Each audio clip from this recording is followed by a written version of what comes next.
ये वीडियो मेरे एक दोस्त वास्ते ਉਹਦਾ मैसेज आया बई मैं को जेह्ड़े ना CV ईमेल करनी नहीं आंदी मेरे को समझा ते ओह् 2-3 साल तो एंड्रॉयड यूज़र भी है ते FA भी कीता है तां एह् लाजमी नहीं बई मकसद तुसां जेह्ड़ी चीज़ साफ ज़ाहिर इस्तेमाल ना कीती होए ते उसदा पता नहीं होंदा ते चलो ये सब तो पहले ये में जनाब ये सामने जीमेल खड़ी है, ठीक है। जीमेल को असां खोले सूं, ठीक है।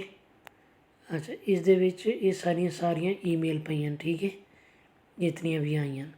अच्छा सब तो पहले ये जेह्ड़ा है एक कंपोज दा बटन है, ठीक है, एक को दबाना है, ठीक है। तो ये साफ ज़ाहिर फ्राम विच उसदा अपना ईमेल एड्रैस सी जेह्ड़ा जिस ते जीमेल बना होए। टू दे विच जिस ईमेल ते मकसद भेजना है ना उंदा एड्रैस पाना है, ठीक है। फर्ज कीता मैं इत्थे लिखदा कोई भी एड्रैस लिख ना ईमेल एड्रैस जेह्ड़ा उसी जेह्ड़े ते CV भेजनी है, ठीक है,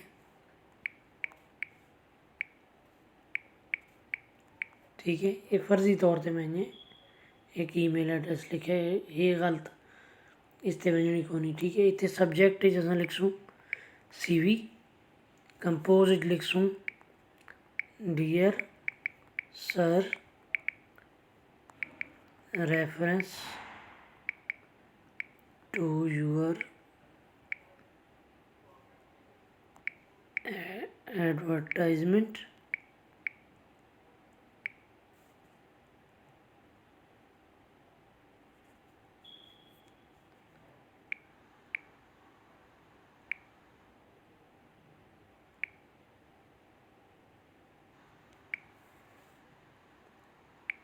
my CV is attached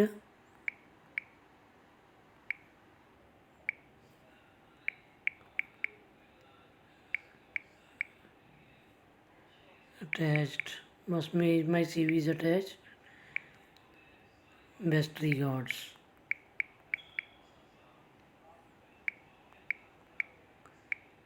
बहुत कुछ तुम लिख सकते हो लेकिन मैं एक शार्ट जिहा लिख सकदा, ठीक है। अच्छा हुण इत्थां जनाब उत्तां एक निशान नज़र आंदा पे ये आह्ला ये सामने एक एरो का निशान है, KP है। इहदा मतलब है तुसां कोई चीज़ अटैच करनी है, कोई वीडियो या फोटो वगैरह तो इ'यां इहदे उत्ते क्लिक करे सूं, इ'यां अटैच दे बटन ते क्लिक करे सूं, ठीक है। हुण इत्थां तुहाडियां फाइलां खुल वैसे मेरी साफ ज़ाहिर जेह्ड़े डाकूमेंट पे ने मेरे को CV पई है एक इनको मैं अटैच करे सां तो ये CV अटैच हो गई है, ठीक है। इनको जनाब ये जड़ा ये बटन है ना एरो वाला ये इनको दबासूँ